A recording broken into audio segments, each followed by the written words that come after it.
the President of the Republic of Zimbabwe. It was a precarious approach to the lectern.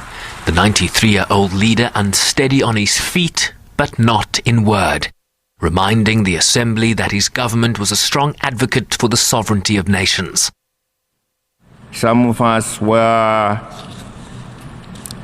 embarrassed, if not frightened, but what appeared to be the return of the biblical giant called Goliath. Are we having a return of Goliath to our midst, who threatens the extinction of other countries? He urged his United States counterpart to recognize the values of unity, peace, cooperation and togetherness, and not the promise of damnation.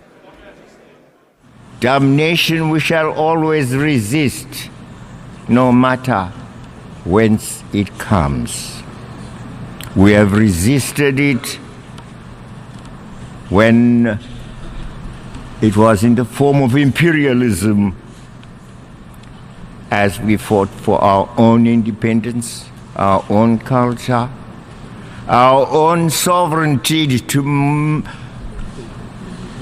be masters of our own destiny. That's why we call ourselves free today. It is because the monster of imperialism was defeated by us.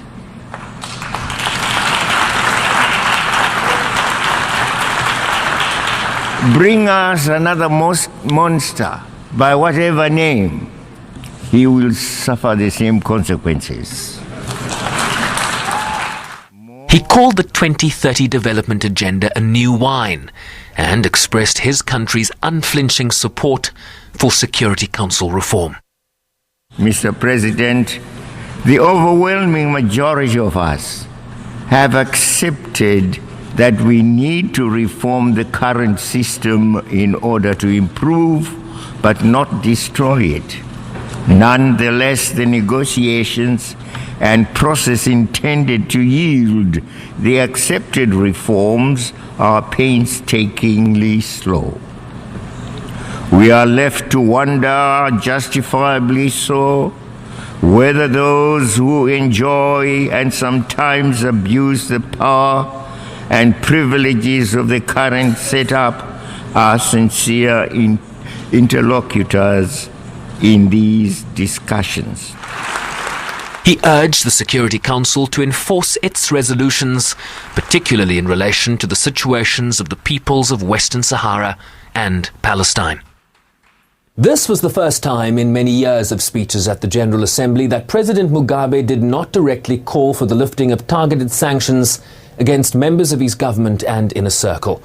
And although he clearly struggles to walk the world's oldest head of state, was still able to deliver some punches, and in the process had many in the room smiling and applauding, if only at the punchlines. Sherman Bryce-Pease, SABC News, New York. As a South Africa, we heard about the death of President Robert Mugabe at the age of 95 years. We passes the condolence to Zimbabwe. We said, may his soul rest in peace, even though in South Africa things are tough right now. But we heard about the death of the President Robert Mugabe.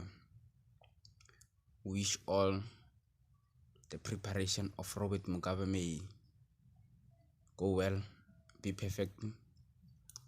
And we said to all people in Zimbabwe, said, we are crying with you.